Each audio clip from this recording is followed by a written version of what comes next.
Olá, turma da Escola Nacional de Judô, tudo bem? Olá, comunidade! Tudo bom com vocês? Nesse encontro de hoje, eu, o Kleber, e eu, Joka, o Judoka, nós vamos conversar um pouquinho com vocês sobre a história do Japão e como ela se relaciona com o judô. Ah, muito legal, hein, Joka? Eu sempre gostei muito dessa parte da nossa conversa. Joka, você podia contar pra gente desde o princípio? Tá bom, vamos falar de mitologia então, tá bem? Tá certo, Joka. Bom, no começo não tinha terra. Os deuses lá no Japão ficavam voando de um lado para o outro num céu azul. Até que um dia eles resolveram criar a terra. Mas como é que é isso, Joka? Eles ficavam voando daqui para lá, de lá para cá? Eles eram muito parecidos com seres humanos, mas mais forte, mais bonito e mais rápido. Bonito assim que nem eu. Bom, eles escolheram dois deuses jovens para criar o Japão: Izanagi e Izanami. Izanagi era o deus, Izanami era a deusa, certo? Certo. E como é que eles fizeram para criar o Japão e para criar as coisas belas que existem? Bem, a deusa tinha uma lança, uma espada de ouro. Então, eles se dirigiram perto do oceano, na ponte do céu, em cima de um arco-íris, e pegaram a lança e mexeram a água, Da espuma que caiu dessa lança, foram formadas as ilhas do Japão, todo o arquipélago japonês. Ah, você está me dizendo então, Joca, que o Japão não é um pedaço de terra só, são várias ilhas? Exatamente! O Japão são centenas de ilhas, muitas ilhas mesmo. Ah, isso tudo a partir dessa espuma que caiu da espada, dessa lança. E aí a gente olha desde o início da mitologia da criação do Japão, um instrumento de combate. Sim. Certo? Certinho. E a partir daí, o que é que foi que aconteceu na história do Izanagi e na história do Izanami? Bom, eles tiveram os filhos mais bonitos da história do planeta. Os filhos de Izanagi e Izanami foram a natureza, os animais, o pinheiro, a cerejeira e todos os habitantes da ilha do Japão são filhos de Izanagi e Izanami.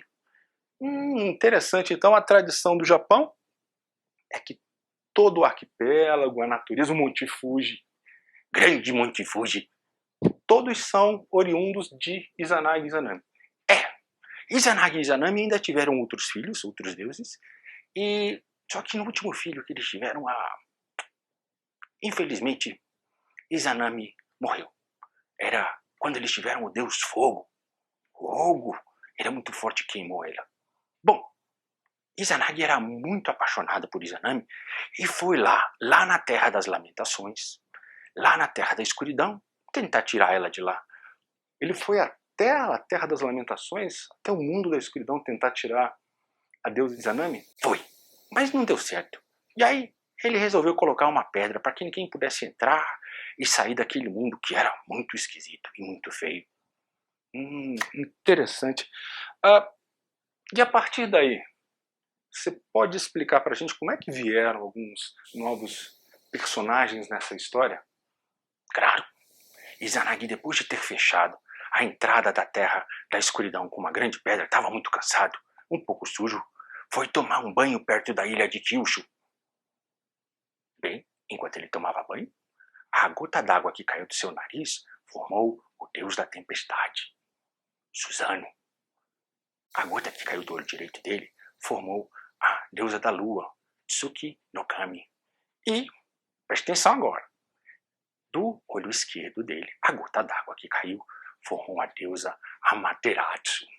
Essa deusa vai ser muito importante agora na história do Japão. Joca, conta pra mim como é que era essa relação entre irmãos? Porque irmãos normalmente brigam, não é? Lá não era diferente não. Bom, um dia Suzano foi até o reino de Amaterasu fazer um acordo de paz com ela, né? Ela topou. Bom, melhor ficar em paz do que arranjar conflito. Mas Suzano era muito encrenqueiro, fazia muita confusão. O deus da tempestade destruía as plantações, destruía as plantações. Matava os animais com aquela fúria toda e não deixava nada no lugar. Ela tinha que ficar arrumando tudo. Ela estava muito cansada. Puxa, Amaterasu, a deusa do sol, estava muito cansada. É verdade. Amaterasu estava muito cansada. Expulsou o irmão do reino dela e foi se esconder numa caverna. E aí o que aconteceu? Como ela era a deusa do sol, já não havia mais luz na terra. Era só escuridão. Caramba! E aí, o que foi que aconteceu? Mais de 10 mil deuses se reuniram para pedir para ela sair da caverna e ela não saía. Bom, até que um deus esperto colocou um espelho na saída da caverna. E gritou lá dentro da caverna para ela dizendo: olha, achamos por aqui uma deusa mais bonita que existe no mundo. A Amaterasu ficou confusa. Ora, ela era a deusa mais bonita. Ela era a deusa do sol. E então, quem era essa nova deusa mais bonita? E aí o que ela fez, Joca? Ela saiu da caverna. E quando ela saiu da caverna, deu de cara com um espelho. E aí ela viu a deusa mais linda de todos os tempos. Quem era essa deusa mais linda? Ela mesma. Bom, aí ela saiu da caverna, voltou o dia, as coisas voltaram ao normal. Então, além do espelho que ela ganhou de presente, os deuses levaram ela para o palácio e deram uma joia para ela.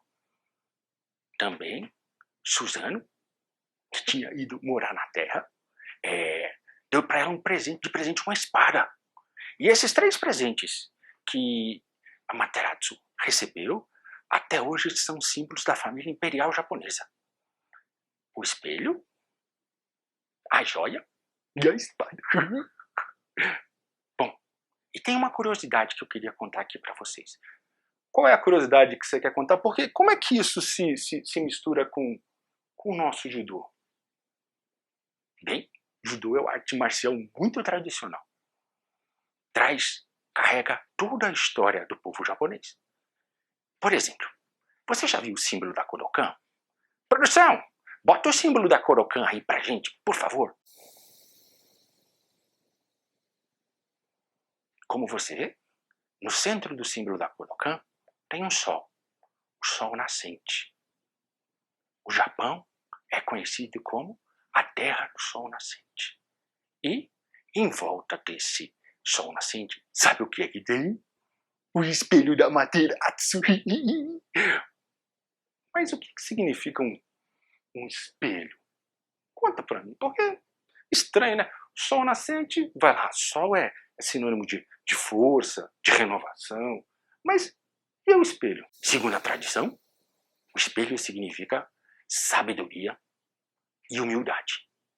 Variam os entendimentos acerca do símbolo, mas esses valores de força do sol, o valor da sabedoria e da simplicidade, da humildade, quando o Jigoro Kano vai criar o judô, ele usa todos esses valores para construir a nossa arte marcial. Puxa, muito legal isso que você está contando pra gente.